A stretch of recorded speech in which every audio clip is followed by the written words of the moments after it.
Kuwi mau piye ler joget? Piye? Sing tumplak-tumplak bleng-bleng ngono mau. Piye, Jal? Ayo sakarmu kowe sing nyanyi kowe kok sing joget aku. Ya kan aku pembelaan mbok dibelani ngono lho. Oh lho. Apa aku kok? Lah.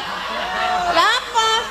Kita kanca kan? Ah, kanca apa? Lah apa? Enggak mau aku. Enggak mau. Bisa. Terus aku sebagai apa dong?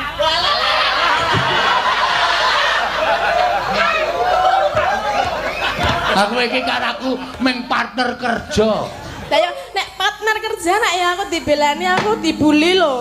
Hah? Dibully. Nek ngene ya. Nek perkara kowe nembang terus diiringi kanca-kanca kuwi manut kanca-kanca. Mulane ora sok aleman. Kendange wis ntuntung-tuntang kowe meng Loh, lumayan aku gelem obah lho.